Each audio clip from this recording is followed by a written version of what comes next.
آج یہ لڑائیاں یہ جھگڑے کیوں نہ ہوں، آج اختلافات کیوں نہ ہوں، کیونکہ ہم نے اپنی خواہشات کے پیچھے اپنی زندگی بسر کرنی شروع کر دی ہے، کیونکہ ہم نے اپنی خواہشات کے پیچھے اپنی ہی خواہشات ماننی شروع کر دی ہیں، شیطان کے ساتھی بن چکے ہیں میرے بھائیوں۔ یہ دشمن انسان کا کھلم کھلا دشمن ہے، یہ شیطان انسان کا دشمن ہے، اتنا بڑا دشمن ہے، اس نے نبیوں کو بھی ورگلانے میں نہیں چھوڑا، اس نے نبیوں کو بھی پھسلانے میں نہیں چھوڑا۔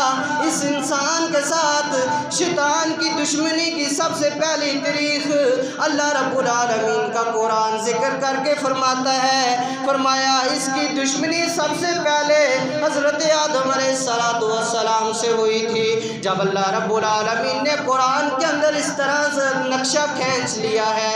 اللہ رب العالمین فرماتے ہیں وَإِذْ قَالَ رَبُّكَ لِلْمَلَائِكَةِ إِنِّي جَاعِلٌ فِي الْأَرْضِ خَلِيفَةً۔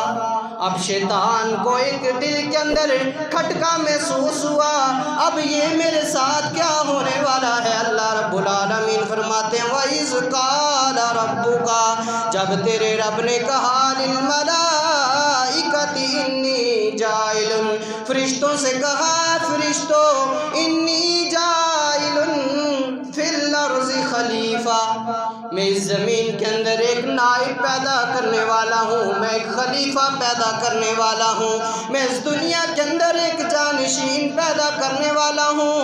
وہ کہنے لگے قَالُوا وَتَجْعَلُ فِيهَا مَن يُفْسِدُ فِيهَا وَيَسْفِكُ الدِّمَاءَ وَنَحْنُ نُسَبِّحُ بِحَمْدِكَ وَنُقَدِّسُ لَكَ، اے اللہ کیا تو زمین کے اندر ایسے کو خلیفہ بنائے گا جو اس میں فساد کرے گا اور خون خرابہ کرے گا؟ ہم تیری پاکیزگی اور تعریف بیان کرتے ہیں۔ فرشتوں کا جواب ہے، فرمایا بے شک تو ہر عیب سے پاک ہے۔ شیطان کو اب ایک کھٹکا ہونے لگا کہ میرا کیا بنے گا، اب یہ کیسا ماجرا ہے کہ ہمارے علاوہ دنیا کے اندر اللہ رب العالمین ایک جانشین پیدا کرے گا؟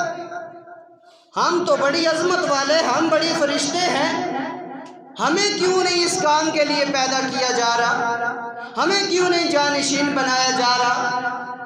شیطان دل بدنی دل بے ایمان ہو گیا، یہ بات ماننے کے لیے تیار نہیں ہوا۔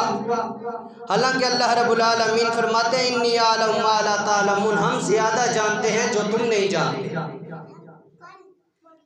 جب اللہ رب العالمین نے فرشتوں کو حکم دیا